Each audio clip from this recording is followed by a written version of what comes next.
Lyca production Subaskaran மற்றும் red rain movies தயாரிப்பில் உலக நாயகன் கமல்ஹாசன் நடிப்பில் பிரம்மாண்ட இயக்குனர் சங்கர் இயக்கத்தில் உருவாகியுள்ள இந்தியன் 2 திரைப்படம் உலகமெங்கும் உள்ள உங்கள் அபிமான திரையரங்குகளில் வெற்றிகரமாக ஓடிக்கொண்டிருக்கிறது. ஆம்ஸ்ட்ராங் கொலை வழக்கில் தொடர்புடையவர்களை காவல்துறை அடுத்தடுத்து கைது செய்து வரும் நிலையில் பல அதிர்ச்சி அளிக்கும் தகவல்கள் வெளியாகி வருகின்றன. இதுகுறித்த விரிவான விவரங்களை வழங்குகிறார் செய்தியாளர் அன்பரசன். ஆம்ஸ்ட்ராங் கொலை வழக்கு, ஆளவந்தார் கொலை வழக்கு, லட்சுமிகாந்தன் கொலை வழக்கு மாதிரி இதுவும் வருங்கால வரலாற்றில் முக்கிய இடத்தை பிடிக்கலாம். அந்த அளவுக்கு யாருமே கணிக்க முடியாத பல திருப்பங்களோடு நகர்ந்துகிட்டு இருக்கு இந்த வழக்கு. கடந்த 5ஆம் தேதி பகுஜன் சமாஜ் கட்சியின் மாநில தலைவர் ஆம்ஸ்ட்ராங் வெட்டி படுகொலை செய்யப்பட்டார். சென்னை மட்டுமில்லாம தமிழகம் முழுக்க பெரும் அதிர்வலைகளை ஏற்படுத்துச்சு இந்த சம்பவம். அரசியல் கொலையா, முன்பகையா, கட்ட பஞ்சாயத்து தகராறா, இப்படி நிறைய கேள்விகளும் விவாதங்களும் கிளம்புச்சு.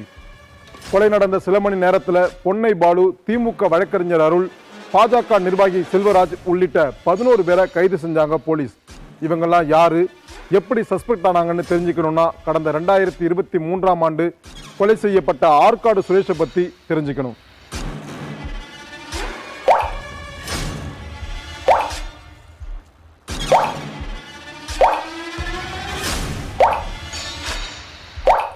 ஒரு காலத்தில் சென்னையை கலக்கி வந்த தாதாக்கல்ல ஒருத்தர் தான் இந்த ஆற்காடு சுரேஷ்.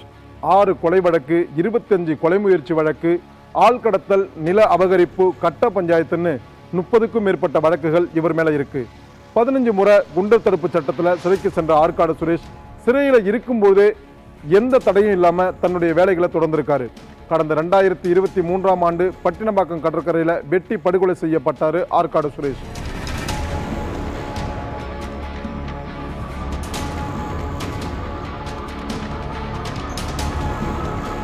அந்த கொலையின் பின்னணியில ஆம்ஸ்ட்ராங் இருந்ததா சொல்லி அதுக்காக அவரை பழிவாங்க தான் இந்த கொலையை பண்ணியிருக்காங்கன்னு போலீஸ் சொல்லிச்சு. கைதான பொன்னை பாலு ஆற்காடு சுரேஷோட தம்பி, வழக்கறிஞர் அருள் ஆற்காடு சுரேஷோட மைத்துனர், இப்படி கைதான 11 பேரும் ஏதோ ஒரு வகையில் ஆற்காடு சுரேஷோட கனெக்ட் ஆகிறாங்க. அதை உறுதி செய்கிற மாதிரி தான் அப்போதைய கமிஷனர் சந்தீப் ராய் ரத்தோரும் ஒரு பிரஸ் மீட் கொடுத்தாரு. அதில் ஆற்காடு சுரேஷ் கொலைக்கு பழிவாங்கத்தான் ஆம்ஸ்ட்ராங் கொலை செய்யப்பட்டிருக்கிறதாகவும் சம்பந்தப்பட்ட குற்றவாளிகள் எல்லாரும் கைது செய்யப்பட்டிருக்கிறதாகவும் அவர் சொன்னப்ப கிட்டத்தட்ட வழக்கு முடிய போகுதுன்னு தான் எல்லாரும் நினைச்சாங்க.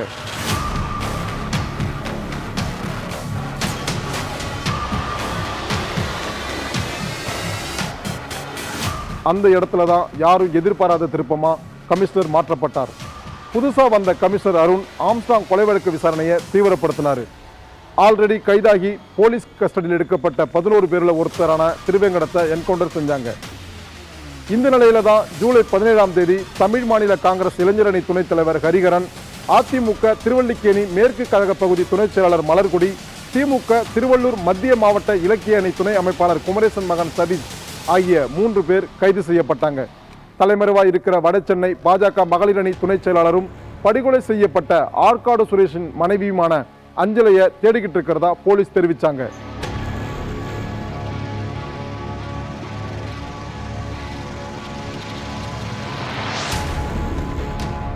அதுவரைக்கும் ஆற்காடு சுரேஷ் கொலைக்கு பழிவாங்க தான் ஆம்ஸ்ட்ராங் கொலை செய்யப்பட்டார்னு நினைச்ச போலீஸுக்கு புதுசா கைதான 3 பேர்கிட்ட நடத்தின விசாரணையில தான் பல ரவுடிகளின் சங்கமும் பின்னணியில் இருக்கிறது தெரிய வந்துச்சு.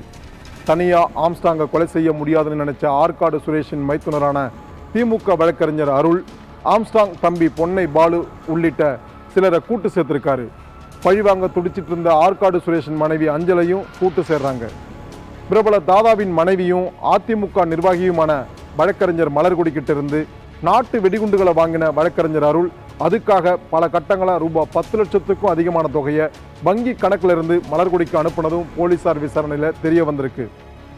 மலர்குடியின் மகன் வழக்கறிஞர் அழகுராஜாங்கிறவர் ஒரு கொலை வழக்கில் இப்போ சிறையில் இருக்கிறதால அவருடைய ஜீப்பை மலர்குடி அருளுக்கு கொடுத்து உதவியதும் போலீசார் விசாரணையில் தெரிய வந்திருக்கு. திமுக நிர்வாகியின் மகனான சதீஷ்ங்கிறவர் சென்னையில் கொலையாளிகள் தங்குறதுக்கு அறை ஏற்பாடு செஞ்சு கொடுத்ததும் தன்னுடைய பொலிரோ காரை கொடுத்ததும் போலீஸ் விசாரணையில் தெரிய வந்திருக்கு. தென் சென்னையின் மோஸ்ட் வாண்டட் A+ ரவுடியான சம்பவ செந்தில் என்கிற சம்போ செந்திலும் இந்த கொலை வழக்கில் சம்பந்தப்பட்டிருக்கார் என்ற தகவல் தமிழ் மாநில காங்கிரஸ் நிர்வாகி ஹரிகரங்கிட்ட நடத்தப்பட்ட விசாரணையில் தெரிய வந்தப்போ போலீஸுக்கே கொஞ்சம் ஷாக்காக தான் இருந்திருக்கு. திமுக வழக்கறிஞர் அருளுக்கு சம்போ செந்தில அறிமுகப்படுத்தியது இந்த ஹரிகரன் தான் போலீஸ் சொல்றாங்க. ஆம்ஸ்ட்ராங் கொலைக்காக தமிழ் மாநில காங்கிரஸ் நிர்வாகி ஹரிகரன் மூலமா சம்போ செந்தில் ரூபாய் 4 லட்சத்தை வழக்கறிஞர் அருளுக்கு கொடுத்தது தெரிய வந்த நிலையில அந்த சம்போ செந்திலையும் போலீசார் இப்போ தேடி வராங்க. ரவுடிகள், அரசியல் கட்சி நிர்வாகிகள்னு பலர் ஆம்ஸ்ட்ராங் கொலைக்கு பின்னணியில் இருக்கிறது தெரிய வந்திருக்க நிலையில் இவங்களுக்குள்ள இருந்த கடந்த கால பிரச்சனைகள் என்னன்னு சுருக்கமா பார்க்கலாம்.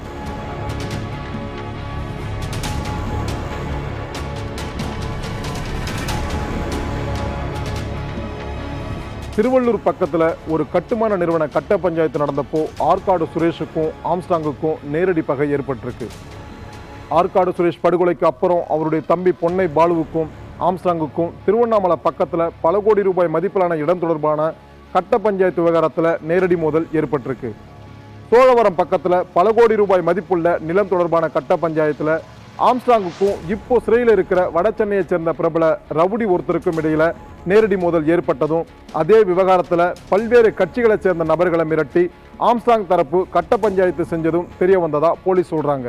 இந்த தகவல்களை எல்லாம் சேகரிச்சுட்டு வர போலீஸ் சம்போ செந்தில் உள்ளிட்ட முக்கிய ரவுடிகளின் கடந்த கால செல்போன் உரையாடல்களின் பின்னணி குறித்த விசாரணையை தொடங்கியிருக்காங்க. இதே போல கடந்த ஆண்டு நடந்த ஆற்காடு சுரேஷ் கொலை வழக்கையும் மறுபடியும் தூசு தட்ட ஆரம்பிச்சிருக்காங்க போலீஸ். ஏன்னா அப்போ அந்த வழக்கை விசாரிச்ச பட்டினப்பாக்கம் போலீசார் அதுல ஆம்ஸ்ட்ராங்குக்கு தொடர்பு இருந்ததா எந்த அறிக்கையுமே வழங்கல. அதனால அப்போ கைது செய்யப்பட்ட நபர்கள் மட்டுமில்லாம விசாரணை அதிகாரிகளையும் விசாரிக்க திட்டமிட்டிருக்கு போலீஸ். பல ரவுடிகள் சேர்ந்து திட்டமிட்டு நடத்தினதால இது பழிக்கு பழியா? அரசியல் கட்சி நிர்வாகிகள் தொடர்பு இருக்கிறதால இது அரசியல் கொலையா? பல கோடி ரூபாய் கட்ட பஞ்சாயத்துகளால உண்டான பகை காரணமா இருக்கிறதால இது ஆதாய கொலையா?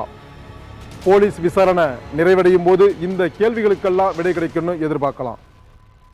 லைகா புரொடக்ஷன் சுபாஷ்கரன் மற்றும் ரெட் ரெயின் மூவிஸ் தயாரிப்பில் உலகநாயகன் கமல்ஹாசன் நடிப்பில் பிரம்மாண்ட இயக்குனர் சங்கர் இயக்கத்தில் உருவாகியுள்ள இந்தியன் 2 திரைப்படம் உலகமெங்கும் உள்ள உங்கள் அபிமான திரையரங்குகளில் வெற்றிகரமாக ஓடிக்கொண்டிருக்கிறது.